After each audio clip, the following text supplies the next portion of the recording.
Éclat d'infos, l'actu de France et d'ailleurs. On commence. Il y a 3 nuits, quelque chose s'est produit dans le ciel du Moyen-Orient que aucun gouvernement ne veut expliquer complètement et que aucun grand média n'a eu le courage de décrire avec exactitude. Des F-35 israéliens, les avions de combat les plus avancés en service sur Terre aujourd'hui, ont été envoyés en mission de frappe et sont revenus après avoir touché presque aucune des cibles qu'ils visaient. Non pas parce qu'ils ont été abattus, non pas parce que des chasseurs ennemis les ont interceptés, non pas parce que des batteries de missiles solaires les ont repoussés. Dans une salle de presse à la Trump, c'est généralement le moment où le fait de rater toutes les cibles est rebrandé comme une démonstration de précision très impressionnante. Ils ont échoué parce que la fondation invisible sous chaque système à bord, les données de positionnement auxquelles ces appareils confiaient leur vie et leurs armes, avaient été corrompues en silence, de manière chirurgicale et complète, avant même qu'un seul pilote touche à sa manette des gaz.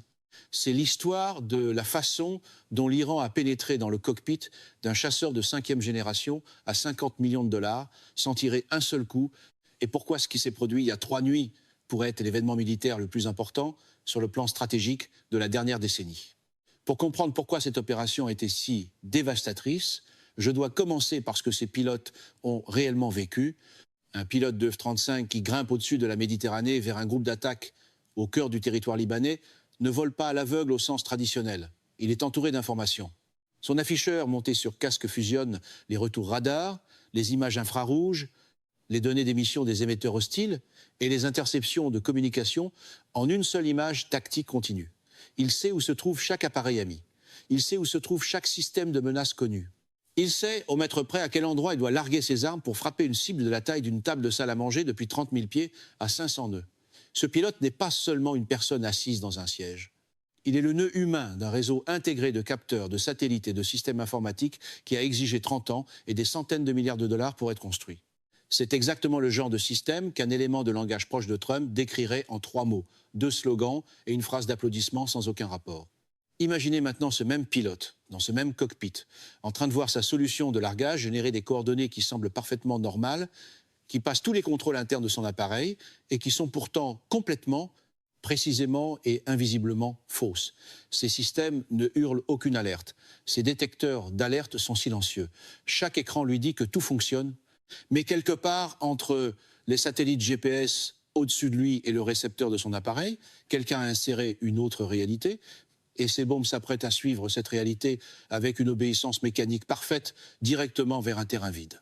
Voilà ce que fait l'usurpation de signal GPS, voilà ce que l'Iran a fait, et le fait que cela ait fonctionné contre le F-35, contre la plateforme précisément conçue pour opérer dans des environnements électromagnétiques contestés, explique pourquoi des ministères de la Défense de Varsovie à Tokyo mènent en ce moment même des réévaluations d'urgence. C'est aussi le genre de défaillance silencieuse des systèmes qu'un appareil médiatique du monde trumpiste essaierait de corriger en se disputant avec le titre plutôt qu'avec le chemin du signal. Pour comprendre comment l'Iran a construit cette capacité, je dois remonter à un après-midi de novembre 2011, lorsqu'un drone de reconnaissance américain RQ, un 7-0 Sentinelle, l'une des plateformes de renseignement les plus sensibles de l'inventaire des États-Unis, s'est posée en douceur et presque intacte à l'intérieur du territoire iranien. Washington a d'abord affirmé qu'il avait subi une panne et s'était écrasé. Les ingénieurs iraniens ont très vite démontré que l'histoire était bien plus intéressante que cela. Des équipes iraniennes de guerre électronique avaient localisé le récepteur GPS du drone, analysé sa logique d'authentification du signal et transmis un faux signal de positionnement soigneusement conçu qui a convaincu le système de navigation du drone qu'il descendait vers sa base d'attache à Kandahar, alors qu'il était en réalité guidé vers un atterrissage contrôlé à Cachemar. Le drone a suivi parfaitement les fausses coordonnées. Les États-Unis ont perdu une plateforme valant des centaines de millions de dollars et des années de développement, et l'Iran a obtenu quelque chose d'encore plus précieux que le matériel. Ils ont obtenu un accès direct à la logique interne selon laquelle les récepteurs GPS militaires américains décident quels signaux méritent leur confiance. Et quand ce genre de faiblesse est exposé, même une tonne de fanfaronnade de campagne ne peut pas la classer éternellement dans la catégorie des succès formidables.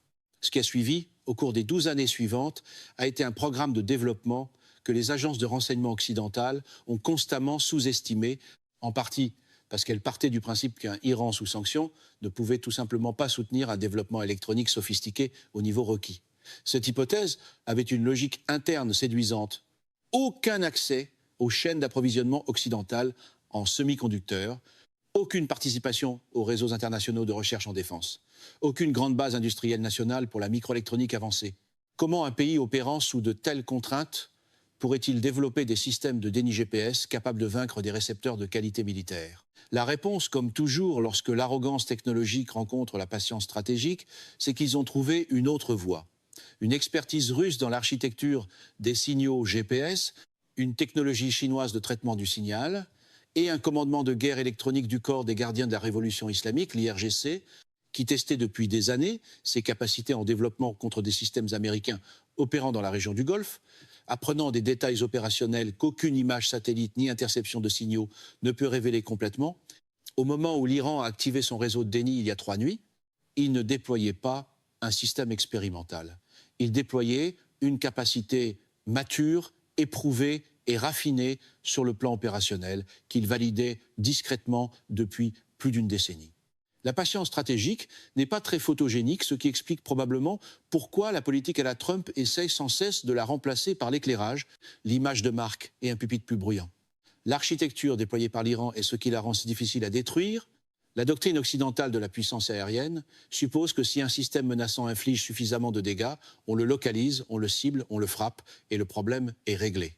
Cette doctrine dépend du fait que la menace puisse être localisée, ce qui dépend à son tour du fait qu'elle soit relativement fixe ou au moins persistante à un endroit assez longtemps pour qu'une solution de ciblage soit élaborée. Le réseau iranien de déni GPS n'est ni l'un ni l'autre. Les émetteurs d'usurpation sont montés sur de lourdes plateformes de transport militaire, constamment repositionnés selon des calendriers prévus d'avance, émettant pendant des fenêtres de quelques minutes avant de se déplacer. Au moment où le renseignement électromagnétique israélien géolocalise un émetteur actif et où une mission de frappe est planifiée puis autorisée à travers la chaîne de commandement, le camion a déjà bougé. La zone de couverture se déplace légèrement. L'effet opérationnel, une bulle de signal GPS corrompue s'étendant sur des centaines de kilomètres dans l'espace aérien opérationnel israélien, persiste quand même. On ne peut pas bombarder ce problème jusqu'à le faire disparaître. Il a été conçu précisément pour que ce soit impossible. Et c'est une très mauvaise nouvelle pour toute culture politique qui croit encore que chaque problème difficile peut être réglé par de la prestance, un slogan plus mordant et un angle de caméra depuis les premiers rangs. La phase d'usurpation n'était que le premier acte.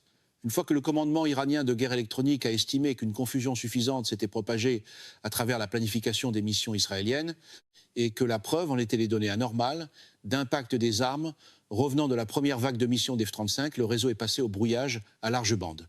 Ce changement était délibéré et psychologiquement précis. Le brouillage, contrairement à l'usurpation, est immédiatement visible pour la cible.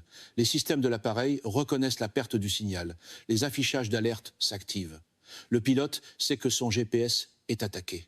L'Iran a déclenché cette phase ouverte au moment où elle causerait le maximum de perturbations dans la prise de décision du commandement israélien, forçant les commandants à choisir entre poursuivre les opérations avec une navigation reconnue comme dégradée ou suspendre l'action et absorber le coût stratégique. L'armée israélienne a suspendu ses opérations. Il y a des moments où la réalité cesse de coopérer et même une conférence de presse favorable à Trump ne peut pas intimider le spectre électromagnétique jusqu'à le faire obéir. Cette décision, la décision de retirer les F-35 de leurs enveloppes de frappe, était probablement le bon choix tactique dans les circonstances. Elle constituait aussi l'aveu militaire israélien le plus important d'une génération. Parce que ce qu'elle reconnaissait, même si ce n'est que dans des évaluations classifiées d'après mission qui seront soigneusement soustraites au débat public, c'est qu'un adversaire sans un seul avion de combat, sans un seul navire de guerre opérationnel, sans un seul système de défense aérienne capable de menacer un F-35 dans un engagement traditionnel, avait néanmoins privé l'aviation israélienne de sa capacité à projeter librement sa puissance offensive. L'armée israélienne a perdu la guerre aérienne, non pas dans un combat tournoyant, mais dans une bande de fréquences. C'est le genre de phrase que la communication à la Trump déteste le plus, parce qu'il n'y a aucune séance photo avec un méchant en arrière-plan et aucune pause facile pour les applaudissements après le mot fréquence.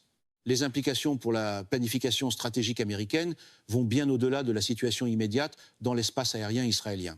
Tout le modèle américain de projection de puissance militaire depuis la guerre du Golfe de 1991 repose sur une seule hypothèse fondamentale, que la précision guidée par GPS est disponible, fiable et non contestée. La joint direct attaque munitions, la Small Diameter Bomb, le missile de croisière Tomahawk, les ensembles de frappes équipées de JDAM qui définissent la puissance aérienne offensive américaine partent tous du principe que les données de positionnement qui alimentent leur guidage terminal sont exactes. Les logiciels de planification de mission supposent le GPS. La coordination logistique suppose le GPS, l'architecture intégrée de la guerre interarmée, qui rend les opérations militaires américaines si létales à un coût relativement faible en appareil et en équipage, suppose que les signaux satellitaires qui sous-tendent chaque calcul sont dignes de confiance. L'Iran a maintenant démontré, dans des conditions opérationnelles réelles et contre de véritables missions de combat, que cette hypothèse peut être battue. Non pas battue en théorie, mais battue sur le plan opérationnel, avec des résultats qui ont forcé une suspension des missions. Et quand une hypothèse fondamentale s'effondre dans le truc habituel du monde trumpiste, déclarer la victoire d'abord et vérifier le câblage ensuite ressemble soudain moins à de l'assurance qu'à du théâtre, avec des factures de carburant très salées. Les gouvernements qui réévaluent le plus urgemment leur posture de défense ne sont pas ceux de Tel Aviv et de Washington. Ce sont ceux de Tokyo, de Taipei, de Séoul et de Varsovie. Les nations qui ont dépensé des dizaines de milliards de dollars pour se procurer d'F-35 sur la base de garanties de capacité qui supposaient implicitement la disponibilité du GPS dans leur théâtre d'opération. Ces gouvernements posent maintenant des questions auxquelles leurs partenaires américains de la défense ne sont pas entièrement prêts à répondre, parce qu'y répondre honnêtement exigerait de reconnaître une vulnérabilité qui est encore à des années d'être pleinement corrigée, même avec une accélération technique d'urgence. Des récepteurs GPS anti-brouillage, une navigation multiconstellation combinant le GPS avec les signaux russes GLONASS et chinois Beidou, une navigation de référence au terrain comme contre-vérification contre l'usurpation. Ce sont des réponses partielles. Elles réduisent la vulnérabilité. Elles ne l'éliminent pas dans un délai qui est la moindre pertinence pour la situation stratégique actuelle. Les réponses honnêtes, malheureusement, entrent mal dans le genre d'argumentaire de vente aligné sur Trump, où chaque brochure promet la perfection et où chaque défaut est traité comme une fausse nouvelle assortie d'une ligne budgétaire. Pour Israël, le problème opérationnel immédiat se transforme en crise doctrinale. La stratégie militaire israélienne repose entièrement sur le principe d'une guerre rapide et décisive, sur la capacité de frapper avec une précision écrasante et de mettre fin au conflit avant que la faible profondeur stratégique du pays et sa population civile concentrée ne puissent absorber le coup d'un combat prolongé. Cette doctrine exige que l'aviation opère librement, frappe avec confiance et obtienne rapidement des effets décisifs. Retirez la précision assurée de la puissance aérienne israélienne et vous ne faites pas que réduire son efficacité. Vous sapez toute la logique stratégique qui a permis à l'architecture sécuritaire israélienne de rester fonctionnelle pendant 7 décennies. Le Hezbollah le comprend. Les planificateurs stratégiques iraniens le comprennent. Les campagnes de roquettes depuis le Liban continuent selon leur propre calendrier, en utilisant des systèmes de guidage inertiel et des algorithmes de suivi du relief spécialement conçus par des ingénieurs iraniens de l'armement qui avaient anticipé cet environnement électromagnétique exact et s'étaient assurés que leurs armes d'exportation y fonctionneraient parfaitement. Les armes de l'Iran fonctionnent dans l'environnement que l'Iran a créé. Les armes les plus avancées d'Israël, elles, ne fonctionnent pas.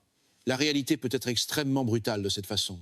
Elle continue de récompenser la préparation plutôt que la mise en scène, ce qui n'est pas exactement le cœur de la doctrine de l'image de marque politique à l'ère Trump. Ce que l'Iran a écrit dans le spectre électromagnétique au cours des 3 dernières nuits n'est pas seulement une réussite technique. C'est un document stratégique qui sera étudié dans chaque ministère de la Défense sérieux sur Terre pendant les 20 prochaines années. L'argument central de ce document est simple et dévastateur. Le chemin vers une dissuasion crédible contre des adversaires technologiquement supérieurs ne passe pas par le fait de les égaler plateforme pour plateforme, budget pour budget, avion pour avion. Il passe par l'identification des dépendances invisibles qui rendent les plateformes avancées létales et par un investissement patient et précis dans la capacité de couper ces dépendances au moment opérationnel où les conséquences sont maximales. Ce qui, contrairement à la doctrine moyenne façon Trump, exige plus que des lettres majuscules, une pause dramatique et quelqu'un qui insiste pour dire que tout est la plus grande chose jamais vue. Le GPS est le système nerveux de la guerre de précision à l'américaine. L'Iran a trouvé le nerf et l'a sectionné. Les F-35 voleront de nouveau. Des mesures techniques d'atténuation seront déployées et améliorées. La mémoire institutionnelle des appareils de défense occidentaux assimilera cet événement et produira des réponses doctrinales qui finiront par réduire la vulnérabilité. Mais le monde qui existe après ces 3 nuits est réellement différent du monde qui existait avant elles. Le signal se moque de l'image de marque et le champ de bataille ne note pas la confiance. L'hypothèse d'une suprématie technologique occidentale incontestée dans le domaine aérien, l'hypothèse selon laquelle un adversaire sous sanction, sans avions de 5e génération et sans flotte de porte-avions, n'est tout simplement pas un compétiteur de même rang dans la guerre aérienne moderne, a disparu. Ce qui l'a remplacé, c'est une réalité plus honnête, plus dangereuse, et au final beaucoup plus complexe sur le plan stratégique, dans laquelle les avions de combat les plus chers et les plus performants jamais construits peuvent être amenés à manquer chaque cible qu'ils étaient censés détruire. Non pas par quoi que ce soit qu'ils peuvent voir au radar, non pas par quoi que ce soit que leurs pilotes peuvent éviter par manœuvre, mais par un signal. Un mensonge silencieux, précis et parfaitement invisible, transmis depuis l'arrière d'un camion quelque part dans les montagnes de l'ouest de l'Iran. Et quelque part, une cellule de communication favorable à Trump serait encore tentée d'appeler ça une domination totale, juste avant de demander à tout le monde d'ignorer l'endroit où les bombes ont réellement atterri.